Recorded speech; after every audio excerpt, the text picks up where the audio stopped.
बढ़ते हैं student question number 13 की तरफ, which is classify water as proton donor और प्रोटॉन एक्सेप्टर। आपको बताना है क्या वाटर प्रोटॉन डोनर है, एक्सेप्टर है। तो स्टूडेंट याद रखें, वाटर की हमने एग्जांपल देखी, ये प्रोटॉन को डोनेट भी कर सकता है और प्रोटॉन को एक्सेप्ट भी कर सकता है। और ऐसे ऐसे सब्सटेंस जो कि प्रोटॉन को डोनेट भी कर सकते हो, प्रोटॉन को एक्सेप्ट भी कर सकते हो, वो एम्फोटेरिक सब्सटेंस कहलाते हैं। सो ये आपको जहन में रखना है कि, और इसका रिएक्शन भी हम लिख सकते हैं। फॉर एग्जाम्पल HCl के साथ जब वाटर मिलता है तो अब आप देख सकते हैं ये क्या काम होता है। यहाँ पे बनता है H3O पॉजिटिव और प्लस Cl नेगेटिव।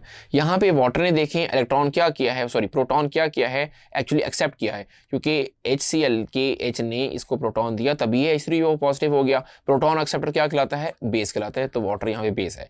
लेकिन अगर मैं बात करूँ अमोनिया की, NH3 की, प्लस इसको मिलाऊँ वाटर के साथ, तो यहाँ पे जो रिएक्शन होगा उसका प्रोडक्ट क्या बनेगा, उसका प्रोडक्ट बनेगा NH4 positive plus OH negative. तो यहाँ पे देखिए क्या हुआ है कि वाटर ने एक प्रोटॉन इसको डोनेट किया है अमोनिया को। प्रोटॉन डोनर क्या होता है, एसिड। ये हमें कैसे पता चला कि इसने प्रोटॉन डोनेट किया, क्योंकि देखें अमोनिया जो NH3 था वो NH4 पॉजिटिव हो गया है, एक प्रोटॉन उसने एक्सेप्ट किया है, और वाटर ने डोनेट किया क्योंकि H2 थे तो यहाँ पे H1 रह गया है, OH नेगेटिव का मतलब ये है, तो प्रोटॉन डोनर एसिड होता है। तो ये रिएक्शन भी आप यहाँ पे लिख दें। अब देखें यहाँ पे ऊपर वाले एग्जाम्पल में एज ए बेस है, नीचे वाले एग्जाम्पल में एज एन एसिड है, तो ऐसे सब्सटेंस क्या कहलाते हैं, एम्फोटेरिक सब्सटेंस। होपफुली आपको ये क्वेश्चन अच्छे से समझ आ गया होगा। Thank you.